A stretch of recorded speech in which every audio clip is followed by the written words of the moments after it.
And of course, I was one of the 3 scientific advisors for the movie Contagion. We really spent a lot of time thinking this through. And yet, now that it's really here, this is so far beyond what anybody ever imagined. I mean, we never imagined the entire world economy collapsing. You know, we made a big mistake with that movie because we never imagined an incompetent American government. So in all of our plotting, government was actually the hero. It was intervening to save the people. All right, today is April 1st, 2020. Currently, we have 924,000 coronavirus cases. We might pass 1 million by the time we release this video, hours from now. The death number is around 46,000. In the United States, on March 30th, we were at 558. On March 29th, we were at 363. And then March 31st, 912. Exponential growth. I guess so. Let's start off making your head a little bit bigger. If we go to CNN right now, I see in big letters, Asia may have been right about face masks. That is their #1 story all day Oh, wow, today. look at that. And it's a picture of what? Everyone wearing masks. Mm-hmm. Do you expect the CDC to change its guidance and suggest that Americans should wear some kind of face covering when they go out in public?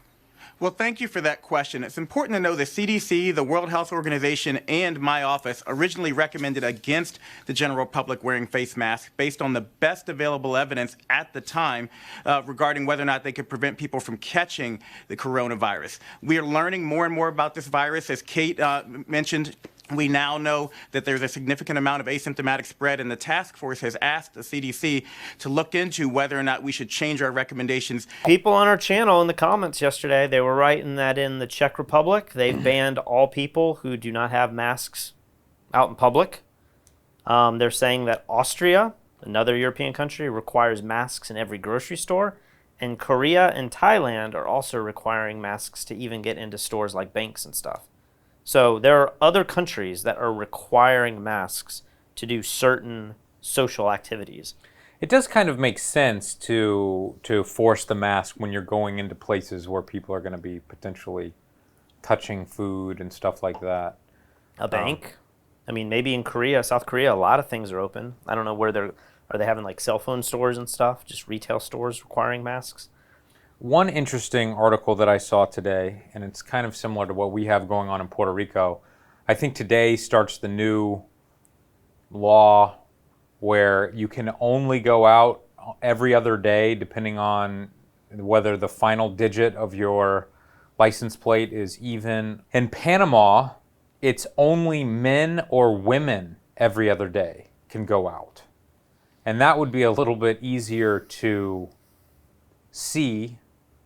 I don't know, maybe not now with all the gender craziness, but you know, if they actually want to crack down on people going out when they shouldn't, doing it by gender, it might be the easiest way to do it. But I mean, how wild is that? You know, you go to a store and it's nobody of the opposite sex. That would be the easiest way to know, I guess. Yeah. I mean, 99.9% of the time. Yeah. Chris and I went to Walmart yesterday and went in separately, and I don't know if the law started or, you know, it's kind of one person within the household. Technically, we're not married. We have different last names, but we went in at different times, and it allowed us to shop in half the amount of time, starting from the back and the front and meeting in the middle. But, you know, I don't know if that was legally what we're supposed to do or not. I'm going to say it wasn't. But if it was all men or all women, it would be pretty obvious, you know, who is breaking the law. You went out today and got pizza. Did you follow the license plate rule? Do you even know what the digit is on the back? I didn't look, and I actually have 2 license plates in my car, so I figured one of them probably Such a scammer. has the right number. Another video that I want to bring up is something that somebody posted in the comments yesterday about a physicist who has been doing some numbers. He's been running numbers in a chart and showing like logarithmic charts and stuff. And he's just saying that the way that we are reporting on our, you know, cases growing and the death rate and everything isn't quite the best way to see how fast the virus is growing. In nearly every country so far, the number of cases grows at basically the same rate, until it doesn't. And that's what I feel like is missing from so much COVID-19 coverage, a sense of whether or not we can see the light at the end of the tunnel. Are we still on the rocket ship of contagion, like the US? Or have we managed to hit the emergency eject button, like China? And this graph shows us that. It gives us some sense of what's actually happening in these uncertain times. The second that they actually get this under control, it drops down quickly. And you can say, like, this is the day or this is the week where that happens. Whereas the way we're looking at it now, it's going to be like a parabolic curve, and then it's going to slowly go down. But like, you don't really know. The problem with these the problem with these exponential growth curves is you don't know where you are in the middle of them. So if you're in the middle, and then you were to zoom out, maybe in a week or so, it will now look like the last spike wasn't really a spike at all compared to where we are now. Yeah. A week or two ago, we were looking at these charts, and we're like, oh my gosh, it looks horrible. But now, if you were to look a little further out, it's even worse now than it was a couple days ago. Yeah. So it's just a really interesting video. I'll put that in the link below. But it was just a new way to look at the data, and I think maybe he doesn't give a website or a resource to watch it live, which would be handy. But I think the idea is that in a few weeks from now, if we could use this type of plotting, we will quickly see when we're over the pandemic. I understand, but that still has to do with like everyone quarantined up and flights not going in or out of the countries, and so it could go right back up again the second we open the doors. Maybe. And are we seeing that with is Japan now starting to like be a little more cautious when they acted like they kind of contained it? I don't know. And I think Hong Kong's now starting to really feel like they're getting more cases and trying to lock down their borders. I'm seeing places in the East, in Asia, that have acted like they've had it under control. I've seen many of these places now have new headlines, and the headlines don't look good. I don't have time to read every article. That's kind of the general consensus I'm getting, is that some of these other countries are starting to be on high alert again. Well, I think Elias sent us a text this morning, and we were supposed to be in Japan right now. Yeah. And he was like, good thing we're not in Japan. Japan is locking their borders at least to Americans, if not to other places all around the world. The last text that I have from Elias is about Olive Garden. Olive Garden has now offered buy one, take one free if you do drive up. Dude, that's worth driving to San Juan for right there. Yeah, so Elias staying on top of the Olive Garden. So that's good news. And then another big news story that he texted us as well that I just saw on CNN is that a lot of the Coast Guard and one of our aircraft carriers now, like a lot of our Navy, people on these ships are starting to come down with coronavirus, and they're trying to quickly get everybody off these boats because, I mean, could you imagine the security risk if like all of our Navy military personnel now is sick? Yeah. I could see a crazy country like North Korea just being like, all right, now's the time to fire the missiles, Yeah, maybe so. Maybe so. I think Donald Trump has an incredible relationship. Who's that guy? What's his name? Kim Jong-un? Is that who we're at now? They have an incredible relationship.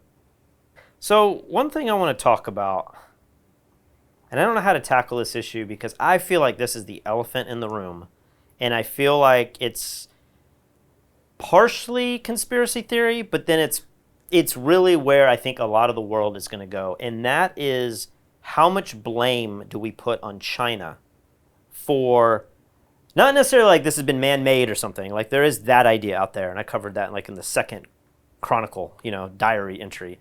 And that is like a far-out belief, but I do hear that quite a bit. But I think the more general idea is that it appears, especially from one of these newscasts, like did you see this 60-minute, I think it's 60 Minutes Australia? Mm-hmm. So it's not America, but it's Australia.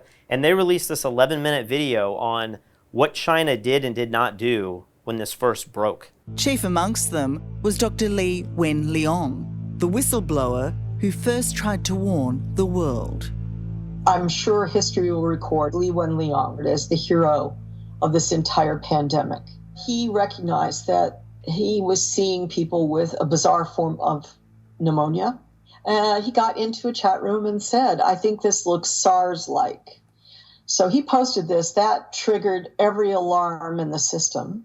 So all 8 of the physicians, including Li Wenliang, were brought before the equivalent of a hospital tribunal and compelled to sign statements declaring themselves liars and that rumor mongers. And they were officially chastised, but they continued working, treating patients. And of course, we all know Li Wenliang died as a result of COVID at the age of 34. Are they totally to blame? Like if we had an outbreak in America and we didn't know about it and we kind of drug our feet and maybe we kind of tried to cover it up too, like I could see any country being faced with the same kind of dilemma, and I think that's a fair critique. But what I'm seeing with a lot of these articles, I mean, there's another one I think that was shared with us recently. We'll put all these links in the description, but I'm seeing article after article after article. Actually, it's right now trending on Twitter. It's saying the U.S. intelligence is now saying that China, I could find the correct headline, but they covered up or hid the intelligence on the coronavirus. And perhaps we could have helped contain it. On New Year's Eve, an official announcement. The closure of the wet market has stopped the spread of the disease, and there is no evidence of human-to-human infection of the virus. But as you'll see, that was not true. From the very beginning, throughout December, it was spreading, and we now know it was spreading human to human. But the official line of the Chinese government was that this was all related to an animal market, and once they closed the market, it would all go away. Did they know differently at that time? Absolutely. And then some other lab actually charted it, like figured out what it was, and then China forced them to destroy all of their findings. It reported that testing labs that had cracked the code and identified the mystery flu as a new coronavirus strain were ordered to hand over or destroy their samples. They were not allowed to release their findings. It's like a battle of information, and we are the least informed people ever, right? Yeah. Like I'm hoping somewhere up in high governments across the planet, everyone's going to come together. There's going to be such a huge investigation on this. Yeah. This is going to be the biggest investigation perhaps the world's ever seen, because it's affected the world in a greater way than anything we've experienced at this. But I do think that like a lot of countries are going to say we need to sanction China more. I mean, the biggest one is we feel like China needs to end these wet markets. And this happened last time with the first SARS outbreak. And my understanding is China has these weird laws that they've put in place that allow locals to breed and build up these communities of wild animals to feed their own people. I mean, they're allowed to breed. I think there's a law where they actually said you can breed tigers, lions, and bears, and koalas, all these crazy animals that they might eat. And maybe that's because they're a communist country and they have such a huge population. And if people couldn't breed these things, maybe people would die of starvation. Maybe it seems like there has to be certain types of animals on the planet that are able to grow the quickest with the least amount of energy and the least amount of money, Right. I would assume that's a chicken, Right. But I don't know. But I mean, one of the first videos I ever watched a month ago was how did the virus start? And this video is just all about the wet markets, and it gets into China's laws about these things they passed in maybe the 70s that allowed them to do this. And with SARS back in, when was that, like 2005 or something? I don't know. China said, we need to close all the markets. But what did they do? They reopened them pretty soon afterwards. Yeah. And it seems like these viruses are coming from these markets where animals that are normally not in contact with each other are allowed to spread virus from animal to animal, and eventually gets into an animal that we can then contract it from. Yeah. And so I just saw a video on Fox News, which I don't even get that here. I don't watch Fox News. I have to see it on, the internet. And it's Tucker Carlson talking about like how they have already reopened these markets now in China. Well, we still don't know where the coronavirus came from originally in Wuhan, and anyone who tells you we're certain of that is lying to you. But many people believe it could have originated in the wet market in Wuhan. That's a place where consumers buy the meat of wild animals to eat, including bats. Wild animal wet markets have long been recognized as a major pandemic threat. As coronavirus spread, China announced it would crack down on them, obviously, but it looks like the crackdown didn't last long. According to the Daily Mail, across China, wet markets are reopening and selling the same animals they did before. In the city of Guilin, dogs and cats are both for sale as food. In Duangguan, a stand selling traditional Chinese medicines advertises things like lizards, scorpions, and yes, bats. Again, we have known for more than a decade that wet markets are a disease time bomb. This is not the first virus to emanate from them. But it looks like even after a global crisis, China continues to threaten the rest of us with wet markets. My argument is that it's not overall Chinese culture. I think it's a very small thing, and I don't think the government or the Chinese people overall, I don't get the idea that they're going to be fighting for their right to have these wild animals crammed in cages in these wet markets. I would imagine that the people who do it will, like the Tiger King, he's going to be fighting for it, and he's going to be having the gun and saying, come get it. It's just different when you're under a communist regime, because you may not be able to have that voice if the government says one way or another. But the government has said, from what I understand, the government has said multiple times, like, we're not doing this anymore. Police come in, they're destroying everything, they're killing the animals. I've also seen videos where the government are passing these laws that say it's legal to breed bears. And you're like, how is that? I mean, can you imagine if we bred bears? That just seems so strange. And like elephants and crazy animals. Yeah, I don't know. I don't know if I have a problem with people breeding wild animals. I have a problem with animal abuse. And obviously I have a problem with like breeding animals to where it creates viruses that kill the world. I have a problem with that, but I don't know. I just finished the Tiger King last night, and I enjoyed it so much. I just thought, like, these are the craziest crew of characters I've ever seen in my life. And then the final episode ends kind of sad, and it just kind of leaves you with this idea of like all of these animals are being mistreated, and you know, everybody's fighting each other and completely forgetting about the animals. But all I can think of is like, how can we possibly care about these tigers and monkeys and bears and stuff when we are literally torturing cows, chickens, and pigs in the United States on a daily basis in the most horrific ways imaginable? Who cares if a tiger has a relatively small cage, but he still gets to like run around? We have pigs that are literally like in cages that are the size of the pig. We have cows that are trapped in these iron bars that, you know, they're birthing babies and they can't even turn around to see the babies. And yet we're worried about like the tiger is not having enough playtime or something. It's just, I feel like the way that the whole world thinks about animals is so whacked out. I agree with what you're saying there, but I still think like in the wet markets, not to harp on this any longer, but like if that's where a lot of these viruses are coming from, these viruses that could become pandemics, I just feel like the world's got to come together and somehow ban this. Sure. Because the reality is this one's still not that bad. Like, I feel like we're kind of lucky that it's only going to kill 0.5% of the people or 1% of the people that get it, you know? It doesn't look like the whole world's going to get this thing. I think people are still debating that.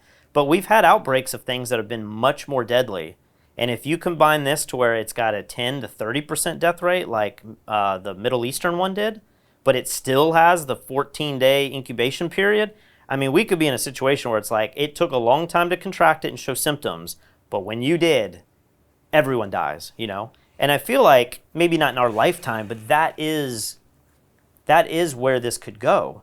Yeah. And I guess the question is how long have these markets been going on? Because if these wet markets have been happening for all of humanity, then you would say, well, there's relatively few outbreaks that do happen. But if you say, no, this is the first time in the world where we could have all these crazy animals from all over the world, literally in one wet market. Maybe 100 years ago it was impossible to get camels and koalas and these animals from all over the world into one place. Like maybe that just never happened until the last 50 years. If that's the case, then you're going to say, you know, it's going to get exponentially worse as they bring more and more animals and allow all these bats to come in contact with so many more animals that could pass to humans. Sure. Maybe the pandemic crisis is going to be exponentially more likely. You know, that'd be something that, you know, Bill Gates has probably been talking about. I think 5 years ago he released a video that said there's a 50-50 chance we're going to deal with a massive pandemic. Yeah. People are saying that's this pandemic, but what if this isn't? What if this is the one that we look back on and say, that was the real warning and we still did nothing, and now we're dealing with something that's much more deadly than, you know, COVID-19. Now, the CARES Act specifically states that borrowers do not have to prove any financial hardship to get forbearance, no documentation of anything. It seems like the potential for fraud here is pretty immeasurable, is it not? There's certainly a concern there. You know, we're operating on the honor system. You know, we are asking and we're putting together a script for servicers. You know, this is supposed to be limited to if you've lost your job, you've lost income. You know, please, if you haven't lost your job, continue paying. You know, there's servicing capacity in the industry is down by 25, 30%. We have to triage this like everything else. So it's important that if viewers are listening and they're thinking about trying to hold their liquidity for a month, if you can pay your mortgage, please do so, because we really need to focus on those people who can't. Katie sent us yesterday a history of pandemics illustration. And it basically just has these balls that are showing you, in comparison, the amount of deaths from pandemic to pandemic. And you look on this chart, and it's like COVID-19 is like a pixel. It's like a speck. Yeah. And then we start moving up and up and up and up. And, you know, a lot of stuff that we had, the swine flu, had 200,000 deaths, and no one really cared about that. Like I said in a video a couple days ago, my aunt died of the swine flu. I had no idea that was the reason why Kristen she died. said one of her best friends, one of the maid of honors, had swine flu in the UK. She's fine, but survived. She had it, you know. Spanish flu, you know, everyone's talked about that. That's the third largest pandemic the world has ever seen. If you could have the numbers all equal, you know, I'm sure when you get back to the Black Plague, like bubonic plague, do we have the... You always hear the numbers in history books, but like how many tests and stuff do they really do? I don't know how they have that info, but I mean, the Spanish flu, this is saying 40 to 50 million. Smallpox, 56 million, and then the Black Death or bubonic plague, 200 million deaths. That's so crazy, and that happened so long ago. I mean, it wasn't that long ago, 700 years ago. Yeah. It's still a pretty modern period of time. Like, I wonder Europe how they even know, how can they get these numbers? I would like to know more about the Black Plague, because... Was that the one that was carried by rats? Yeah, see, they have the picture there. The flea was on the rat. And so maybe the rats could travel more, the fleas could travel more. A lot of it comes down to is how quickly do you die? Down here you can see Ebola. That's right below COVID-19. And Ebola is very, very deadly. If you get it, you're almost guaranteed to die. But you usually show symptoms like in 24 hours and then die. Check me, because I don't know the actual numbers. But you might die within 2 or 3 days. So it's very, very hard to spread something where the host dies 3 days later. Mm-hmm. Whereas, you know, COVID-19 is horrible because you can go, they're now saying 21 days before you even know that you have it. So I don't know what the bubonic plague was. Maybe I'll try to watch a documentary on it. But if it was spread by rats and the fleas and you could catch it and then not show symptoms for a while, and then also maybe it took them a long time to discover that it was from fleas from rats. So if you can't figure out the cause of it, I don't know that one was transmitted human to human. This one might have just been from humans via infected fleas. But all these little mechanisms, this is what makes it so hard to look at these models, is that you can change little variables pretty slightly. And if you have 5 variables and you change any 1 or 2 of them a little bit, you can get drastically different results.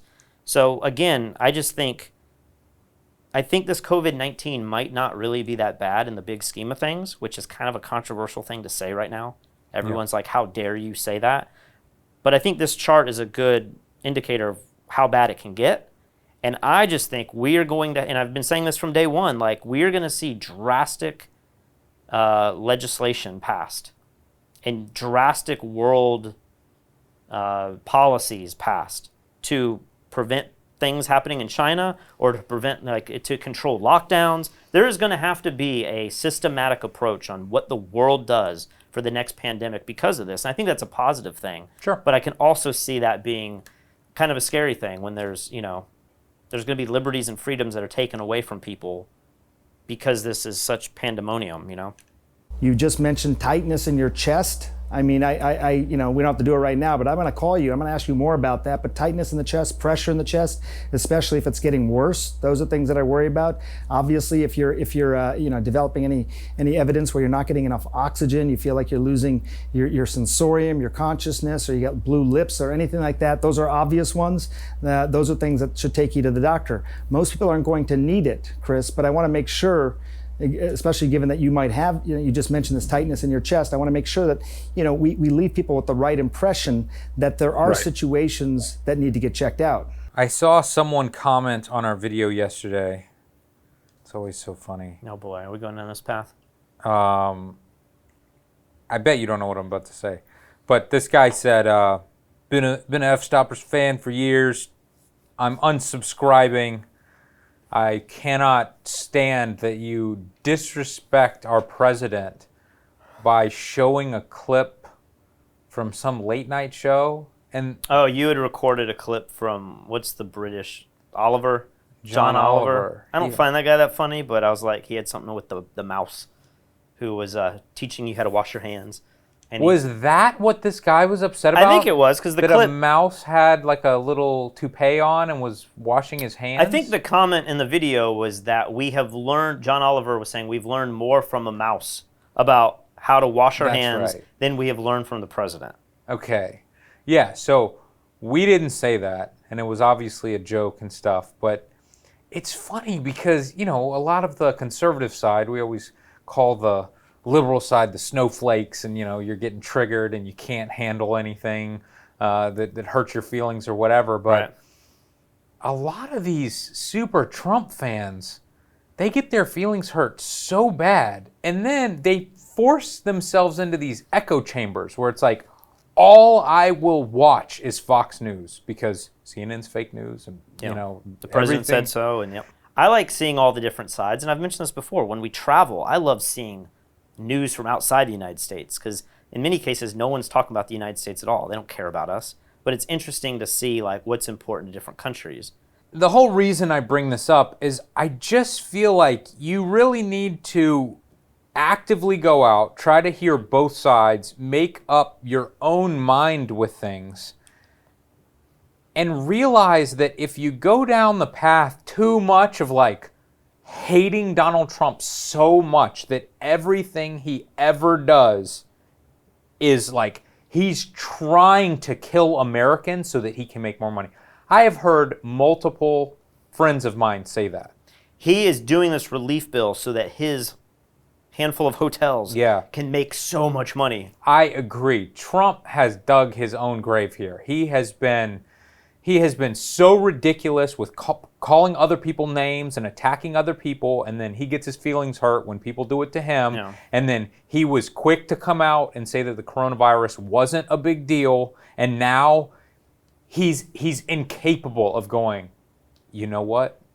I was wrong back then. Yeah. But I'm taking it seriously now, and when you really look at the numbers, I still made huge choices right before or during the time that other countries were making the exact same choices. So I shouldn't have said those things, but we're on the right path now. He's incapable of doing that. He's incapable of doing that. So what happens?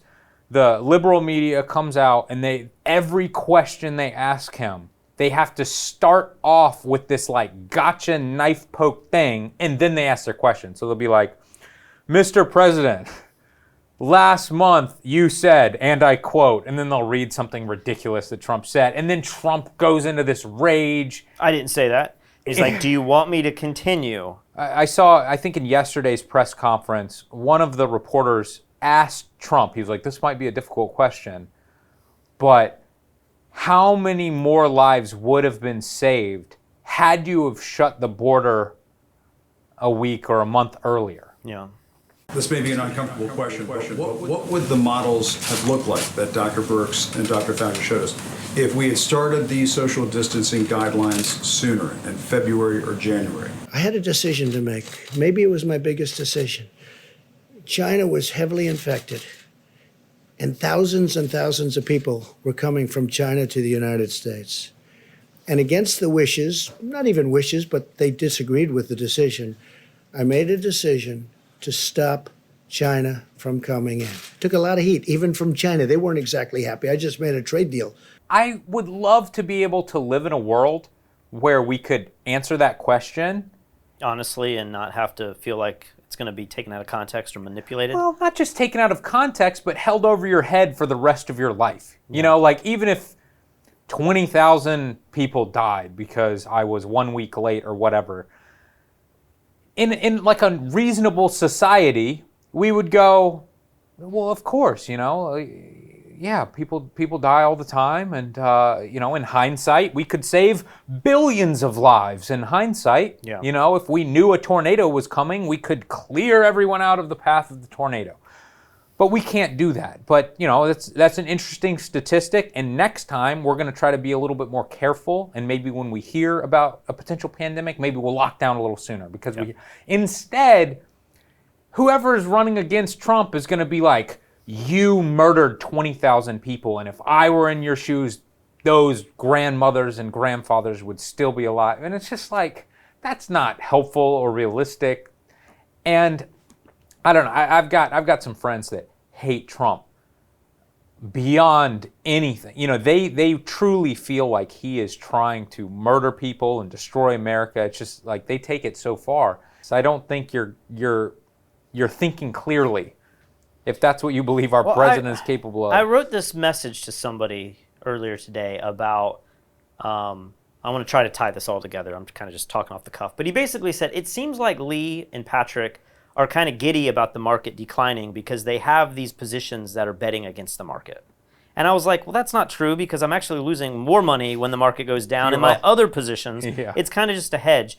But I said that there is this psychological thing, and I don't know, maybe somebody who studies psychology knows what this term is and this idea is.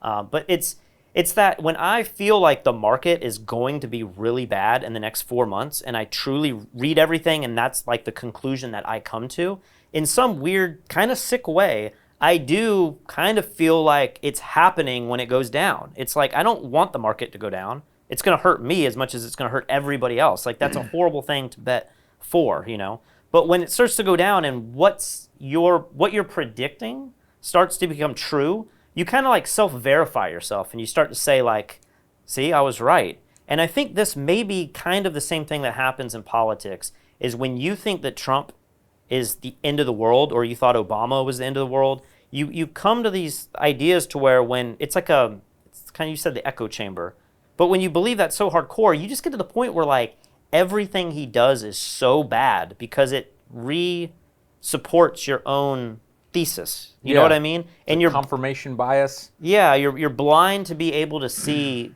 beyond that, because you could be wrong.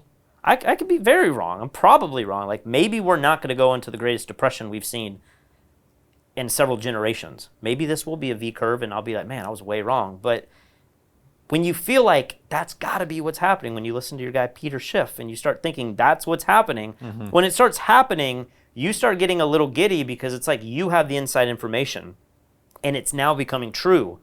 That you start to say, look, the market's down. It's down 4 or 5% today. That second drop is happening. And then people start to say, well, man, it looks like you're excited about that. And you're like, well, I'm really scared about that.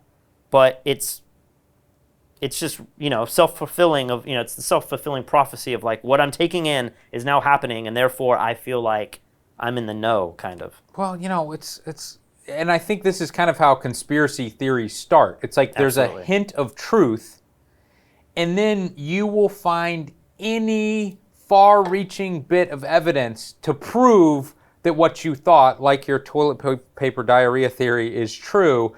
You know, when everybody was like, Obama's a Muslim and Obama wasn't born here. Yeah, it's like, but you keep going and going and going. Like, did you see Obama at the church and they did the Lord's Prayer and he wasn't saying it's because he doesn't know it, because all he knows is stuff out of the Quran, and it's just like keeps going and going and going. And now it's the same thing with Trump. It's like Trump, the only reason any of this is happening is so Trump could get the money for the Trump hotels, and he wants the money for his golf course, and he's going to get these loans at 0%, and then it's like, I would imagine this is like the worst thing that could happen still for his hotels. I think it's going to be a breath of fresh air when we have a president that is just honorable and respectful. Yeah. I don't care if they're Democrat or Republican, but when there's a press conference, they don't call people names and they don't start yelling at the reporters. Well, even Pence, like, you may not like Pence and his policies, but when Pence then steps up to the stage and starts talking, Pence isn't the greatest speaker either, but he's 1,000 times better than Trump. See, when I see Pence speak, I fast forward it 100% of the time. Really? I feel like when that guy speaks, It's is a the robot? most scripted, robotic. It's not even the good Westworld robots. It's like the robots at version 1 that are like glitching out and stuff. I mean, I agree with you there. Nothing feels genuine out of that dude's mouth at all. And people ask him questions, and he's just like, the American people must join together and love each other. And they're like, we asked you specifically about ventilators. Like, he's not answering questions like a normal human. Okay. Pence wasn't the best example to use, but you keep talking about Cuomo, and I'm seeing now people are like, they're propping him up so that he can become the DNC candidate for the presidency. And I'm like, could they do that? Are So you last mad? minute? Are you crazy to think that like he's gonna overcome Bernie and Biden? Like I think he would be a better candidate, but I'm like, I don't see how that's possible. But all the right wingers are like, you guys keep talking about Cuomo, and I see what the media is doing. I think the reason we talk about Cuomo, one, is he's governor of New York City, New York State, where this is happening at. And two, I don't know about for you, but that's the only news that I get. Like when they cut to local news on the satellite on our floor, it's coming out of New York City for some reason. I didn't know who he was. Right. 1 month ago. I did not know who the governor of New York was. I don't even normally watch news. Yeah. And now all I do is watch news. And I don't have television, so I'm just watching YouTube and going to news stations. And so I think because New York's so big and because they have such a big problem, Cuomo's doing these daily press conferences, but otherwise I wouldn't even know who that guy was. So we're getting close to our 1 hour. You want to talk about the stock market a little bit?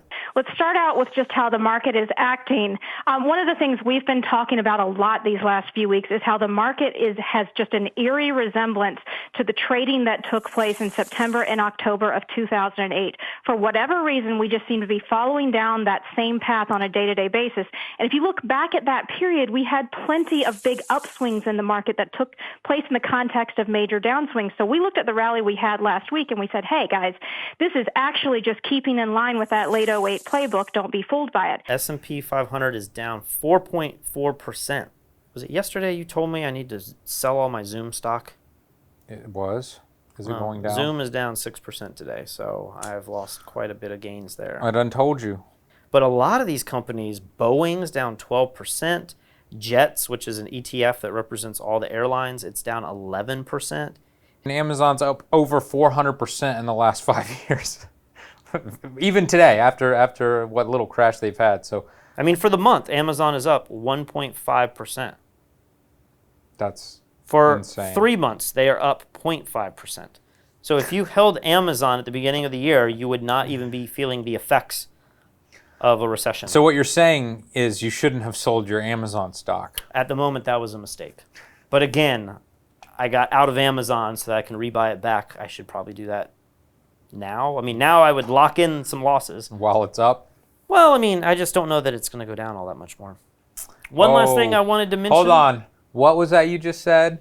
Amazon's not going to go down much more? We need to remember this moment in history. I don't think Amazon's going to be affected. I mean, that's what I just said for the last 3 minutes. Okay. Because Amazon looks like it's historically, I mean, it's a stock that never ends. So it's just going to continue. I mean, it went down. It went down 2% today when the whole market went down 5%. So I mean, it seems like it's holding up pretty well. I've done this a long time, Ty. I know you have as well. When we get to bottoms in the market, and just think back to December 2018, people aren't talking about their shopping list. You hear panic in people's voice.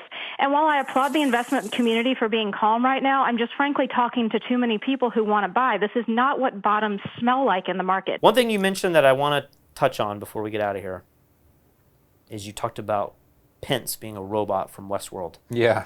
And Westworld just had their 3rd episode come out this last Sunday. Yeah. From season 3. And as far as I know, you did not watch the 3rd episode. No, is it good? Is it worth it? I don't know. Like, this is the debate we're having. You and I think, both feel like Westworld season 3 is kind of losing our interest. Yeah, I started to lose a little bit of interest in season 2. By the end, I was losing lots of interest. Season 3, I was excited again.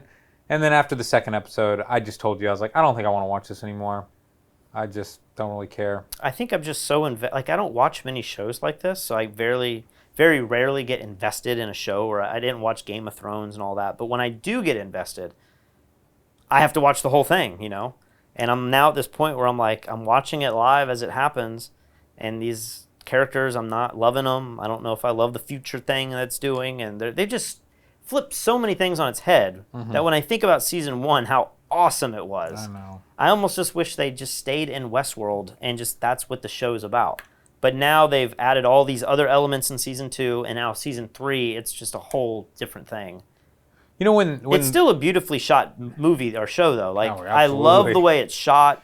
I love the scenes. I love the characters and stuff. But just the plot is what's I'm kind of losing interest in.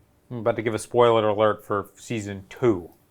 So cover your ears if you care. Boy, But it's been 3 years ago. I feel like the pinnacle of the show for me was when they revealed that I don't know anyone's name, but the guy's father had died and they were trying to bring him back as a robot, and they kept like reincarnating him, and then they'd do these tests on him and he'd have these meltdowns, and then they would like catch him on fire and rebuild another one.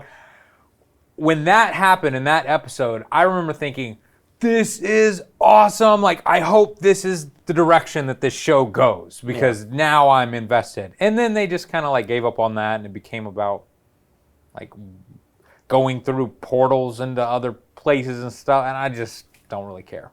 Another show that I've been watching, I think you've been watching too, is I've always been a huge Curb Your Enthusiasm fan. Yeah. And it's been years since the last season. And I'm watching this and I'm just like, I love Larry David and I love this show, but not really feeling this one all that much either. Kind of bums me out when like some of my favorite shows like plateau and even... Yeah, Curb Your Enthusiasm, I like the style of humor, and some of the stuff is great. The episode recently where he wore the MAGA hat just to get people to leave him alone. Like, I thought that was really clever. Hey, Phil. Good to see you. Sit down, sit down. Boy, I'm so glad we did this. It was such a good idea. You were definitely right. I'm starving. I hope this place is good. Yeah, it's great. It's a big portions on the food and everything. It's really a fantastic place.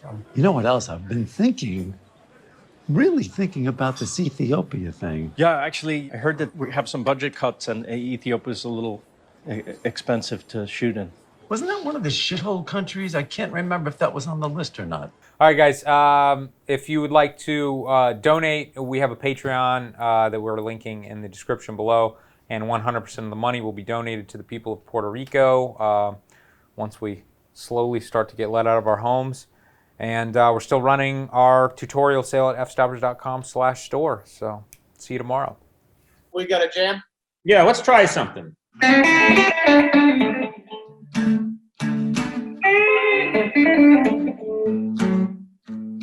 All right, 2 seats at the sushi bar.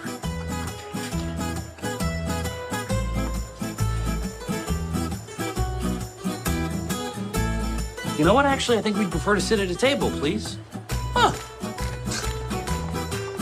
Sad. Very sad.